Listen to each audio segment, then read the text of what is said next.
Good day, everyone. As to start, we are the group 2, and now I will discuss the unit 2, which is target setting. We'll talk about the standards based assessment.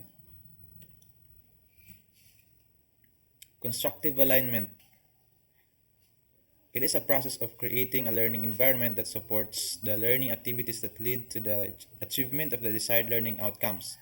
For learning environment, the teaching learning activities and assessment tasks are aligned. Therefore, the assessment task and specific criteria are aligned. They are both aligned to learning outcomes, according to Corpus et al. Of 2001. We have here the process of having the constructive alignment. First, we have above is the intended learning outcomes of the curriculum. Second, we have the assessment regime. And the third is the teaching and learning activities. Under the intended learning outcomes of the curriculum, the outcomes are formulated first. From this, the assessment criteria are developed. It will go down into the assessment regime, which once an appropriate assessment regime has been designed, activities are organized that will teach the student how to meet the assessment criteria and hence the outcomes. And it will go under the teaching and learning activities that which the teacher does and what the students are aimed at achieving the outcomes by meeting the assessment criteria. This takes advantage of the known tendency of students to learn what they think will be assessed and is called backwash. And it will continue to go back into the intended learning outcomes, the assessment regime, and last, the teaching and learning activities. This process is like a cycle.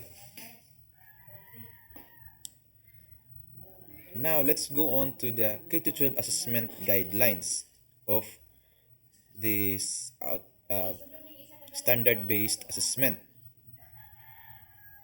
According to DepEd Order Number 8, Series of 2015, Policy Guidelines on Classroom Assessment for the K-12 Basic Education Program.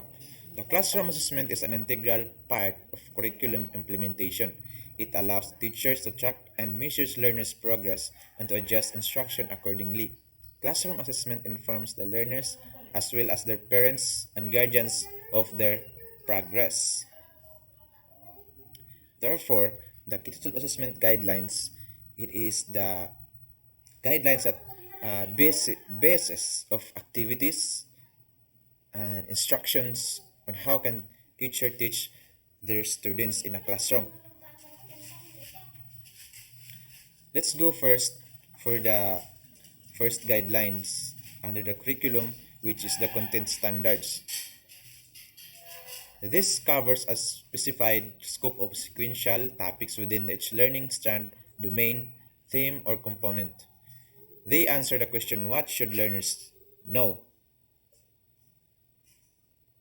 Standards for content is a selection are actions related to educational process and practices for instruction and assessment. The effort aims to deliver contents or topics in such a way that topics are generally the same across all parts of the locality, but can be modified into a local context without changing the curriculum's aim. The selection of contents or lessons is very vital to the attainment of learning outcomes. The content standards were constructed to increase students' success by recognizing the knowledge, ideas, and skills that students should get at each grade level. Content standardization leads to assessment standardization. The following are the observations from the concepts and discussions regarding content standards. Here are the following basis of content standards. Content standardization is based on the existing policies issued by educational authorities, which are they are in above, which have the authority to create the content. Second, we have the philosophy of the school, which the vision and mission is also the basis of the selection of the content. Third is the content standardization was also aligned with the approved curriculum of educational authorities. Fourth is a standardization. It also involves the participation of school stakeholders in the Philippines. The observations mentioned above are pretty much evident. Our educational system is hooked up with the process of following the standards for selecting the content. Second guideline, about below the guidelines, is the performance standards. This describe the abilities and skills that learners are expected to demonstrate in relation to the content standards and integration. They answer the following questions.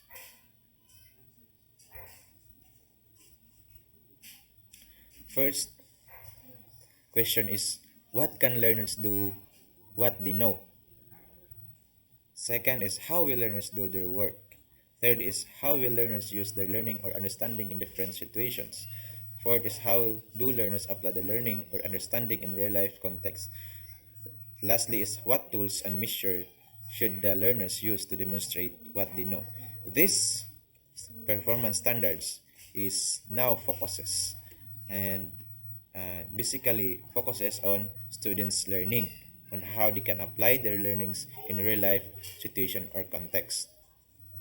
Here we have the standards are written to support and promote specific desirable learners behaviors in a particular task.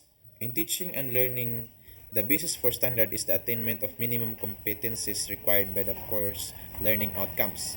Performance standards are the teacher definitive guide and the learner regarding what has to be acted and carried out required by the competencies in the target learning outcomes. Teachers should see to it that any assessment instrument's creation should agree with the targeted standards of the performance. The course's learning outcomes show the range of objectives for students, which the criteria describe the performance that will assess. This must align with and provide coverage of the learning outcomes. The standards then discuss the characteristics of performance in terms of each criteria at each rating level. Below are the characteristics of good performance standards according to Hicks of 2018. All excellent performance standards have many of the following 10 characteristics. First, it is a clear performance standards are easy to understand. Therefore, it must be first and foremost the comprehension of the standards. Second is the clear performance standards are related to the explicit values of the organization.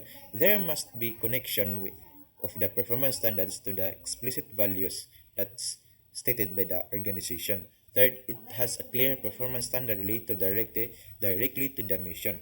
So the school has the mission. Therefore, the performance standard must be connected to it. Fourth is tools and technology must support clear performance standards. Under the 21st century, technology is being used and vital to the learning of the students. Therefore, it must be created and adapted in the performance standards. Fifth is the clear performance standards are measurable. It must be measurable under the and it must be achievable by the students' skills and learning.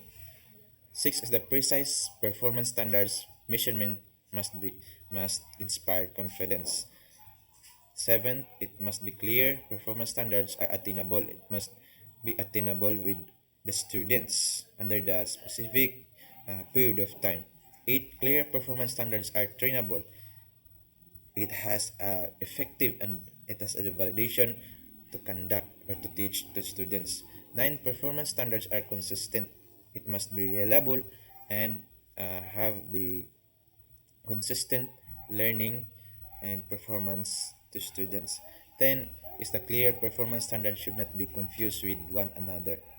Therefore, in the first characteristic, it is clearly said that it must be clear.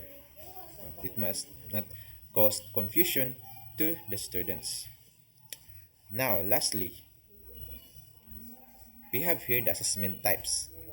So, therefore, according to Castro et al. Of 2020, assessment is defined as a proper collection, interpretation, and use of information in regards learning.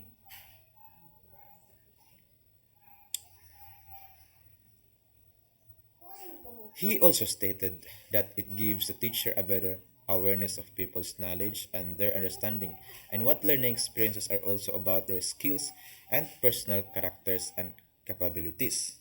Therefore, we have 8 assessment types according to function according to Castro et al. Of 2020, and also we have the examples. First, we have the summative assessment.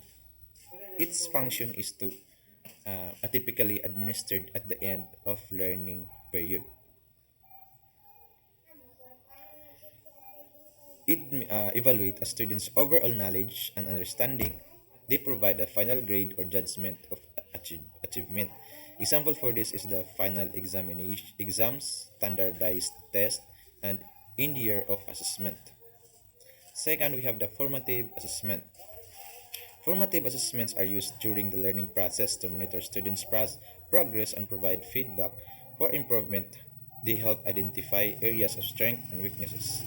Example for this is the quizzes, classroom discussion, homework assignments, and class presentations. Third, we have the evaluative assessment. It is used to assess the effectiveness and impact of educational programs, initiatives, or interventions. They help to determine the overall value or worth of an educational effort. Example for this are the program evaluations, research studies on educational interventions. Fourth, diagnostic assessment. It is used to identify a student's strengths, weaknesses, and prior knowledge before instruction begins. They help tailor instruction to meet the individual needs. Example for this are the pretest, diagnostic interviews, learning styles assessments. Fifth, we have the performance-based assessments. The function for this assessment is to evaluate a student's ability to apply knowledge and skills in real world or authentic context. They focus on demonstrating competencies through practical tasks or projects. Example for this are the science experiments, presentations, portfolios, and art performance. Sixth, we have the selective response assessment. It measures a student's knowledge or understanding by requiring them to select the correct answer or response from a set of options. We have here the examples: multiple choice test, true or false questions, matching exercises. Seventh is the authentic assessment. It, it evaluates a student's ability to apply knowledge and skills in real life situations or tasks that reflect the complexities of the subject area or field. Here are the examples: simulations, case studies, field work, and internships. 8. We have the written and oral assessment.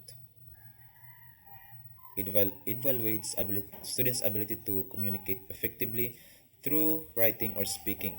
They assess language proficiency, critical thinking, and expression of ideas. Example for this are the essays, research papers, presentations, debates, and oral exams. That's all. Thank you.